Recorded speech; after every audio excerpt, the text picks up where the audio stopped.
மாமியார் மருமகள் புதுக்கதைகளுக்காக கோமலி டிவி தமிழை சப்ஸ்கிரைப் பண்ணுங்க. நோட்டிபிகேஷன்ஸ்க்காக பெல் ஐக்கான கிளிக் பண்ணுங்க. ராமாபுரம் கிராமத்துல ராமாராவோடைய குடும்பம்னா ஒரு பிராண்டு. ஏன்னா அவங்க வீடு எப்பவுமே ஏதாவது ஒன்று சொல்லி கலகலப்பா தான் இருக்கும். ஒரு ஞாயிற்றுக்கிழமை அன்னைக்கு சூரியகாந்தம் சோசியல் மீடியால ஒரு வீடியோவை பார்த்தாங்க.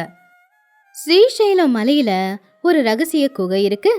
அந்த குகைக்கு பூஜை செஞ்சா கோடிக்கணக்கில் பணம் கொட்டும். அப்படி யூடியூப்ல ஒரு சாமியார் சொன்ன வார்த்தைகள் அவங்க மண்டையில ஏறிச்சு. ஏங்க கேட்டீங்களா? அந்த சாமியார் சொன்னத நாம அந்த குகைக்கு போயிட்டு வந்துட்டா நம்ம பிள்ளைங்க 2 பேரும் இப்போ ஸ்டார்ட் பண்றாங்களே பிஸ்னஸ், அது ரொம்ப நல்லபடியா நடக்கும்ல. காந்தம், வர வர நீ சோசியல் மீடியாவில் வர எல்லாத்தையும் நம்புற. காட்டில் இருக்கிற குகையில சிங்கம் புலி இருக்கும், புதையில இருக்காது. ஆனா சூரியகாந்தம் ஒரு முடிவு எடுத்துட்டாங்கன்னா அதை குடும்பமே கேட்டுதான் ஆகணும்.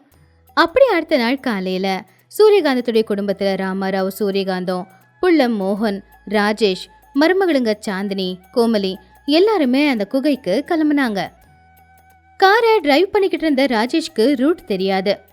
அப்போ பக்கத்துல இருக்கிற ராமாராவ் கூகுள் மேப்ஸை பார்த்துக்கிட்டு இருந்தாரு. அவங்க ஓட்டிக்கிட்டு இருந்தது பழைய காரு. 10 நிமிஷத்துக்கு ஒரு வாட்டி ஏதேதோ சத்தம் பண்ணிக்கிட்டு இருந்துச்சு. ஆனா அதை கேட்டு சூரியகாந்தம், இது பாபாவோட மகிமையால நம்ம கார்ல இருக்கிற தீய சக்திகள் வெளியில போற சத்தம் அப்படின்னு சொல்லிக்கிட்டு இருந்தாங்க. டே ராஜேஷ், இங்க லெஃப்ட் எடுத்துக்கோடா. மாமா, அது ரோடு மாதிரி இல்லையே. அங்க ஒரு டேஞ்சர் போர்டு கூட வச்சிருக்காங்க. உள்ள போகாதீங்க, ஆபத்துன்னு அதுல எழுதியிருக்கே. அந்த போர்டு சாமி நம்பிக்கையோட போறவங்களுக்காக இல்ல கோமலி, சாமி நம்பிக்கை இல்லாதவங்களுக்காக. அந்த வழியிலேயே போடா. மாமா, இங்க காத்தே இல்ல போல. என்னால சரியா சுவாசிக்க கூட முடியல. நாம காட்டுல இருக்கோமா இல்ல அமேசான் ஃபாரஸ்ட்ல இருக்கோமா? கடைசியில அந்த Google map you have reached your destination அப்படின்னு சொல்லி கைவிட்டுடுச்சு. இப்ப அவங்க இருக்கிறது ஒரு பெரிய காட்டுக்குள்ள ஒரு குகைக்கு பக்கத்துல. திடீர்னு அங்க மழை பெய்ய ஆரம்பிச்சுது. இடிமின்னல் சத்தத்தோட அங்க நிலைமையே வேற மாதிரி இருந்துச்சு. காரோட டயரும் சேத்துல மாட்டிக்கிச்சு. ஐயோ, மழை அதிகமாயிடுச்சு. கார் டயரும் சேத்துல மாட்டிக்கிச்சு. இப்போதைக்கு அந்த குகையில போய் தங்கலாம் வாங்க. குகைக்குள்ள போனதுமே சூரியகாந்தம் குகையை பார்த்து பயந்து போயிட்டாங்க. குகையில நிறைய வவ்வால்கள் சுத்திக்கிட்டு இருக்கும்போது ஒருவேளை அது சாமியாரோட தூதுவனா இருக்கலாம் அப்படின்னு சமாதானப்படுத்திக்கிட்டாங்க. ஐயோ, இங்க பேய் ஏதாவது இருக்குமா? அந்த சாமியார் சொன்னாரு பழைய குகையில ஆண்மக்கள் இருக்கும்னு. டே ராஜேஷ், ஏதாவது சாமி பாட்டு பாடுறா. அத்தை, பேய் இருக்கான்னு தெரியல, ஆனா இங்க கொசு இருக்கு. அதுவும் கொசு சைஸ்ல இல்லாம நல்ல வவ்வால் சைஸ்ல தான் இருக்கு. ஐயோ, வீட்ல இருந்து இஞ்சி பூண்டு கொண்டு வர மறந்துட்டேனே. அதோட வாசத்துக்கு கொசுங்க வராது. ஆமா, கொசுங்க கடிச்சா வியாதி வரும். இன்னும் இது உயரமான இடங்கிறதுனால எனக்கு காத்து வேற வரல, மூச்சு விடவே முடியல. இந்த பாறையில பாசி ஒட்டிக்கிட்டு இருக்கு, இதுல இன்ஃபெக்ஷன் வேற வரும் போல. இருட்டானதுனால எல்லாருக்கும் பசி எடுக்க ஆரம்பிச்சுது. ஆனா அவங்க கிட்ட இருக்கிறது வேற ஒரு 2 பேக்கெட் பிஸ்கெட்டும் ஒரு வாட்டர் பாட்டில் மட்டும்தான். சூரியகாந்தம் பிரசாதம் அப்படிங்கிற பேர்ல காஞ்சி போன திராட்சை ஒரு பேக்கெட்டை கொண்டு வந்திருந்தாங்க. அம்மா, இதுவே நான் வீட்டில் இருந்திருந்தா இந்நேரம் சிக்கன் பிரியாணி ஆர்டர் பண்ணி சாப்பிட்ருப்பேன். பிஸ்கெட்டை சாப்பிட்டு பசி ஆத்திக்கோன்னு சொல்கிறியாம்மா? என் ஃபோனில் சார்ஜ் இல்லை, அதனால் லைட்டும் ஒர்க் ஆகலை. அந்த பாபா பவர் பேங்க் எதனா அனுப்பி வைப்பாரான்னு கேளுமா. அதை கேட்டு கோமலி ராஜேஷ் கிட்ட, நீங்க ஒன்றும் கவலைப்படாதீங்க, நான் கிராமத்து பொண்ணு. எங்க ஊர்ல அடிக்கடி இந்த மாதிரி தான் கரண்ட் இல்லாம தான் போகும் அப்படின்னு சொல்லி குகைக்கு வெளியில போய் மழையில நனையாம இருக்கிற 2 கல்லையும் விறகையும் கொண்டு வந்தா. 2 கல்லை உரசி அவ நெருப்ப உருவாக்குனா. சூப்பருமா கோமலி, இந்த காலத்து பொண்ணுங்க கிட்ட நெருப்பு ஏத்துமான்னு சொன்னா ஸ்டேட்டஸ்ல நெருப்பு சிம்பிளை தான் வைப்பாங்க. ஆனா கிராமத்து பொண்ணு நீ இருக்கிறதால நாங்க எப்படியும் தப்பிச்சு வீட்டுக்கு போயிடுவோன்னு நம்புறேன். நெருப்பேறியதுனால குகைக்குள்ள வெளிச்சம் வந்துச்சு. அப்பதான் சூரியகாந்தம் திடீர்னு அவங்க பேகுக்குள்ள இருந்து ஒரு சின்ன கிண்ணத்தை எடுத்தாங்க. அதுல கொஞ்சம் உப்பு காரமும் இருந்துச்சு. என் பேக்ல ஒரு கிண்ணம் இருக்கு, ஆனா சமைக்க அரிசி இல்லையே, இப்போ சாப்பிட என்ன பண்றது? அத்தை, குகைக்கு வெளியில நான் பார்த்தேன், கொஞ்சம் காட்டு கிழங்கு இருந்துச்சு. அது ரொம்ப டேஸ்டா இருக்கும். கிராமத்துல நாங்க எல்லாரும் அத நெருப்புல சுட்டு சாப்பிடுவோம் தெரியுமா? கோமலி தைரியமா வெளியில போய் அந்த கிழங்குலாத்தையும் கொண்டு வந்து சுட்டு அதுல உப்பு காரம் போட்டு எல்லாருக்கும் கொடுத்தா. எல்லாரும் அதை சாப்பிட்டதுக்கு அப்புறமா தான் அப்பாடா அப்படின்னு நினைச்சாங்க. அப்பாடா, பசி ருசி அறியாதுன்னு சொல்லுவாங்க. இந்த இடத்துல இந்த கிழங்கு கிடைச்சதே பெரிய விஷயம். ரொம்ப நல்லா இருக்குமா? உண்மைதான். பசியில் இருக்கும்போது காட்டுக்கிழங்கு கூட அமிர்தம் மாதிரி தான் இருக்கும். நாளைக்கு இன்ஸ்டா ஸ்டோரியில காட்டுல விருந்துன்னு போட போறேன். சரியா நடுராத்திரி நேரத்துல அந்த குகைக்குள்ள ஏதேதோ சத்தம் கேட்க ஆரம்பிச்சுது. அப்படின்னு யாரோ அழுவுற மாதிரி ஒரு சத்தம். ராமாராவ் தூங்குறாரோ கொரட்டை விடுறாரோ அப்படின்னு எல்லாரும் நினைச்சாங்க. ஆனா ராமாராவும் முடிச்சுக்கிட்டு தான் இருந்தாரு. ஐயோ, பேய் வந்துருச்சு போலியே. ஏங்க, என்ன காப்பாத்துங்க. இன்னும் என் 2 பிள்ளைங்களுக்கு குழந்தைங்க பொறுக்கல. பேரம்பேத்திய பார்க்கணும், அவங்களுக்கு சாப்பாடு ஊட்டி விடணும். எனக்கு ரொம்ப நாளும் உயிரோட இருக்கணுங்க. தயவு செஞ்சு என்னை யாராவது காப்பாத்துங்க.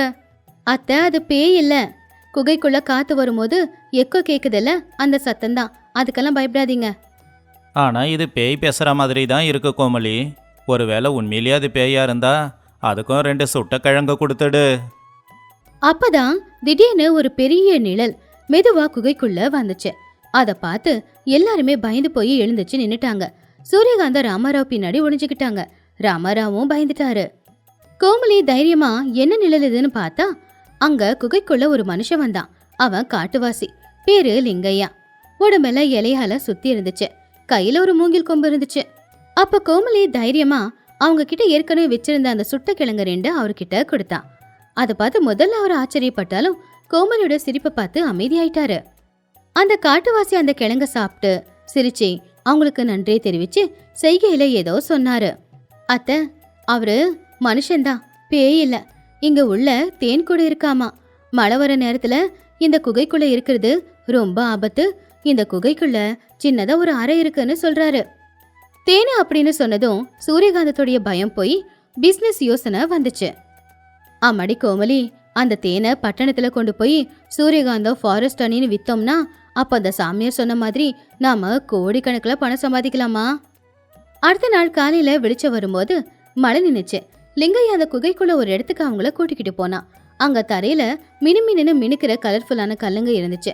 சூரியகாந்தம் அதை பார்த்து, அட தங்கம், வைரம், ரத்தினக்கல்லு, அந்த சாமியார் சொன்னது உண்மைதான். இந்த குகையில இருந்ததுக்கு நாம இன்னைக்கு கோடீஸ்வரங்களாக போறோம். சாந்தினி அந்த கல் எல்லாத்தையும் எடுத்து பார்த்து, அத்தை, இது வைரமும் இல்ல, தங்கமும் இல்ல. இது ஒரு கல்லு. இதை வச்சு எதுவும் பண்ண முடியாது. ஆனா இது பளபளன்னு ஜொலிக்கும். அதை கேட்ட உடனே சூரியகாந்தத்துடைய முகம் வாடி போச்சு. ஆனா கோமலி அந்த கல்லுக்கு நடுவுல முளைச்சிருக்கிற சில காளான்களை பார்த்தா. அது சாதாரண காளான் கிடையாது. பார்க்க ரொம்ப வித்தியாசமா இருந்துச்சு. அத்தை, இது சாதாரண காளான் இல்ல, மருத்துவ குணம் இருக்கிற காளான். இது கொண்டு போய் நாம சிட்டில வித்தா ₹1,00,000 சேல் ஆகும். இதத்தான் அந்த சாமியார் சொல்லிருக்காரு போல. இதை வேணும்னா எடுத்துட்டு போய் வித்துக்கலாம். அப்ப சாந்தினி அதை பார்த்து, ஆமா சாந்தினி, இது ரிசர்ச்ல பயன்படுத்துற ஃபங்கஸ் மாதிரி இருக்கு. இது உண்மையிலே மருத்துவ குணம் இருக்கிற ஃபங்கஸ் தான். இதை சாப்பிட்டா கேன்சர் கூட போயிடும்.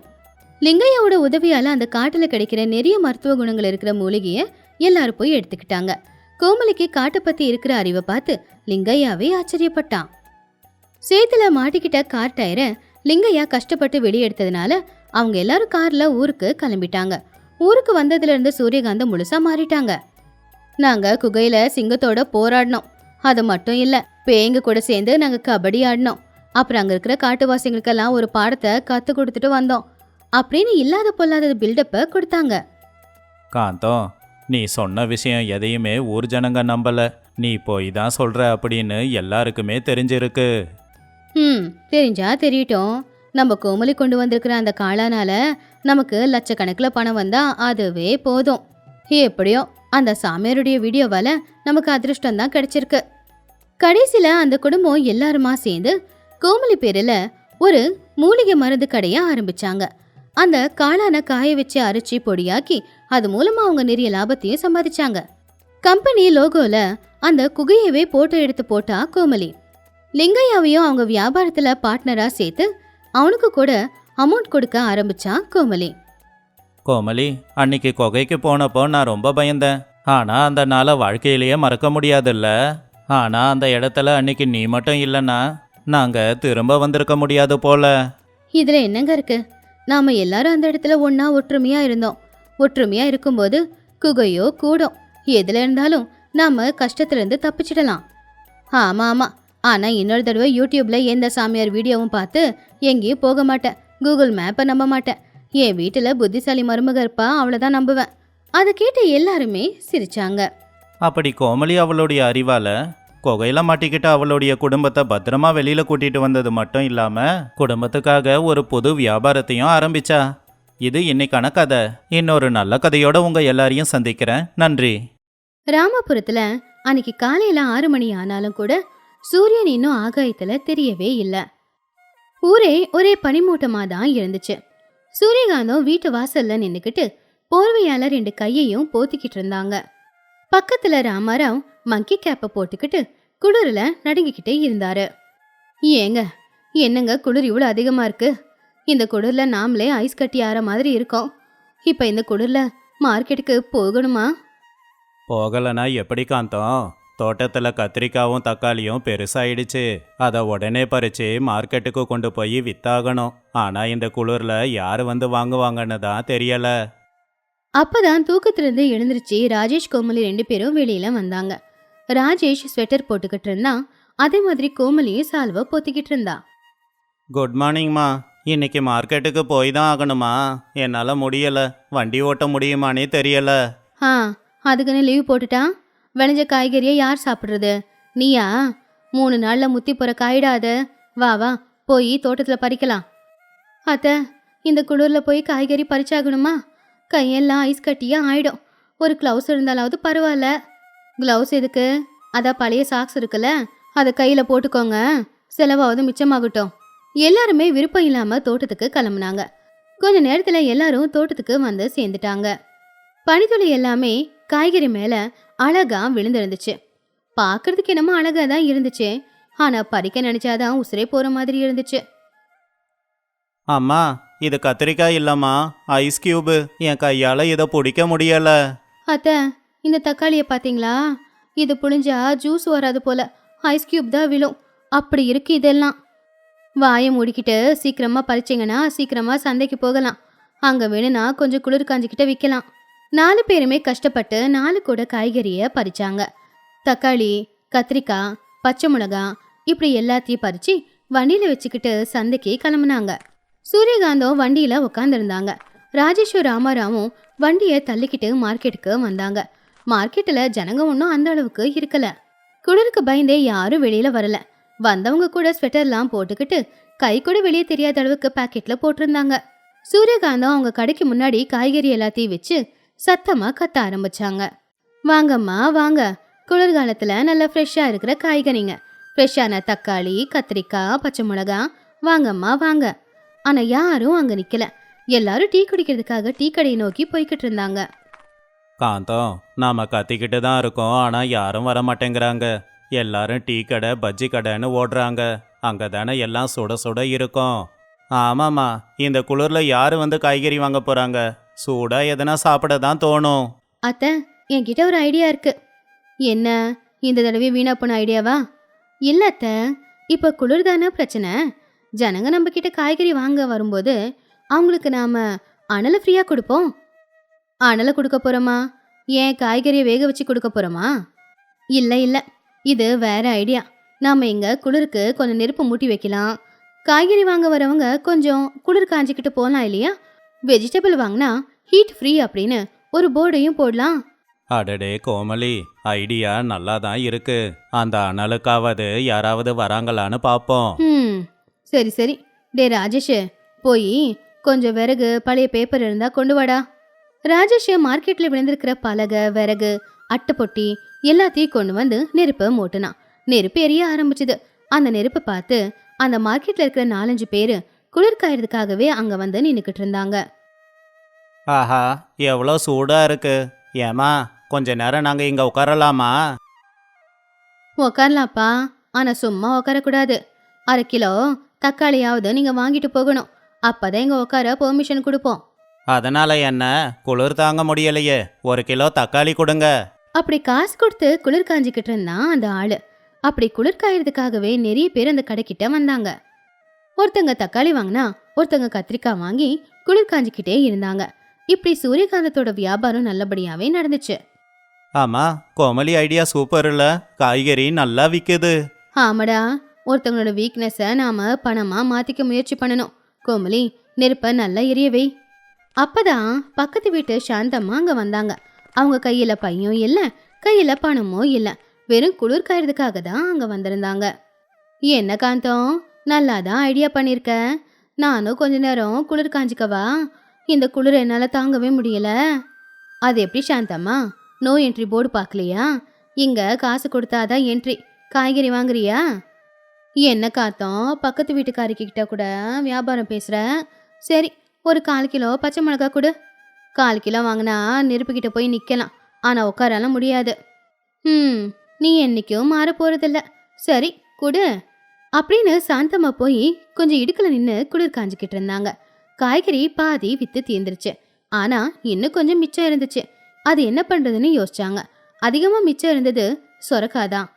அத்த, இந்த சொரக்காய் யாரும் வாங்க மாட்டேங்கிறாங்க, கோல்ட் ஆயிடும்னு பயப்படுறாங்க போல. ஆமா ஆமா, சொரக்காய் சாப்பிட்டா சீதளம்தான். அதுக்குன்னு என்ன பண்ண முடியும்? இதை நாம சமைக்க முடியுமா, இல்ல தூக்கி போட்டுடவா? எதுக்கு அதை தூக்கி போடணும்? என்கிட்ட இன்னொரு ஐடியா இருக்கு. இந்த சொரக்காயும் தக்காளியையும் சேர்த்து நம்ம ஏன் சூடா சூப்பு செஞ்சு கொடுக்க கூடாது? சூப்பா? எங்கய்யா? ஆமா மாமா, நம்ம கிட்ட அடுப்பும் இருக்கு, பாத்திரமும் இருக்கு. இந்த குளிருக்கு நல்ல சூடா சூப்பு செஞ்சு கொடுத்தா ஜனங்க எனக்கு வேணும் எனக்கு வேணும்னு வாங்கி குடிப்பாங்கல்ல. இதுவும் நல்ல ஐடியா தான். குளிர் காஞ்சிக்கிட்டே சூடா சூப்பு குடிச்சா நல்லா தான் இருக்கும். சரி நடக்கட்டும். ஆனா சொரக்கா மட்டும் நல்லா வேக விடுங்க. குடிக்கிறவங்களுக்கு அது சொரக்கா அப்படின்னு மட்டும் தெரியவே கூடாது. ராஜேஷும் கோமலியும் கடைக்குள்ள போய் அடுப்பு பத்த வச்சு பெரிய குண்டாவை வச்சு அதுல சொரக்கா, கேரட்டு, தக்காளி, வெங்காயம், பச்சை மிளகா, மிளகுத்தூள் எல்லாத்தையும் போட்டு நல்லா சூப்பை கொதிக்க விட்டாங்க. அந்த சூப்போட மனம் மார்க்கெட் முழுக்க பரவுச்சு. ஏமா, என்ன வாசம் இது? வாசம் ரொம்ப அருமையா இருக்கே. இது ஸ்பெஷல் வின்டர் சூப்புங்க. இதை குடிச்சா கோல்டு எல்லாம் பறந்து போயிடும். கிளாஸு வெறும் 10 ரூபாய் மட்டும்தான்.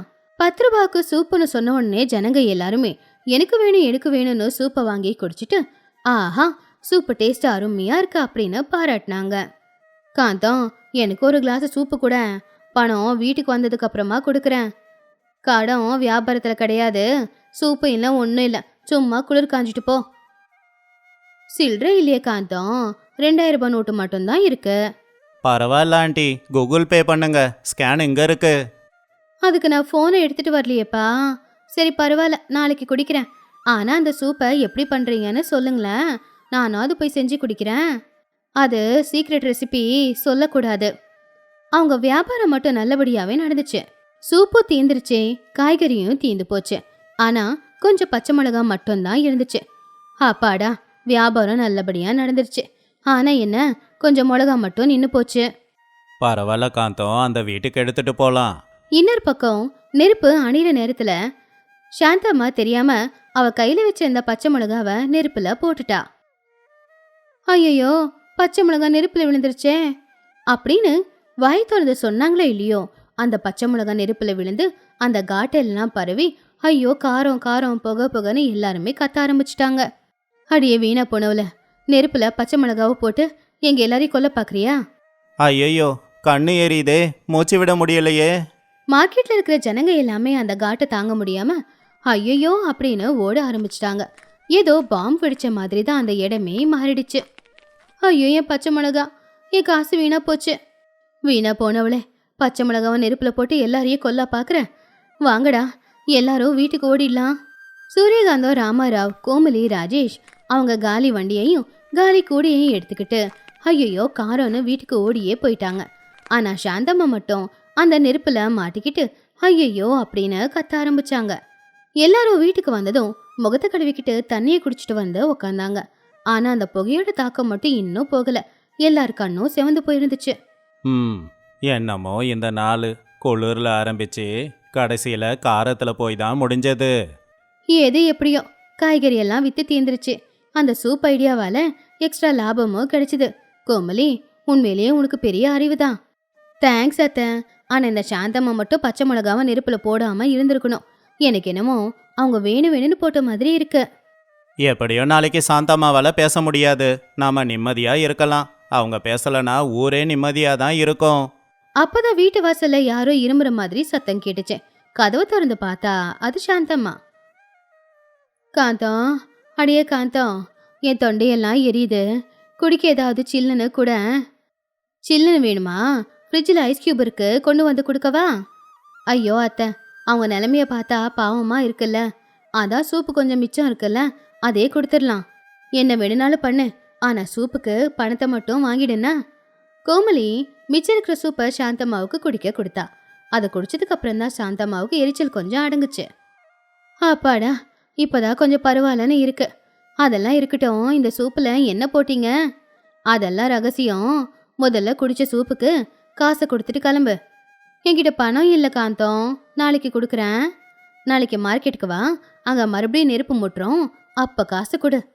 ஆனா இன்னொரு தடவை நெருப்புல பச்சை மிளகாவை போட்ட உன்னை நெருப்புல தள்ளி விட்டுருவேன். அதை கேட்டு சாந்தம்மா பயந்து ஓடி போயிட்டாங்க. அதை பார்த்து எல்லாருமே சிரிச்சாங்க. வெளியில இன்னும் குளிராதான் இருந்துச்சு. ஆனா சூரியகாந்தத்தோட வீட்டுக்குள்ள மட்டும் கதகதன்னு இருந்துச்சு. இது இன்னைக்கான கதை. இன்னொரு நல்ல கதையோட உங்க எல்லாரையும் சந்திக்கிற வரைக்கும் நன்றி, வணக்கம்.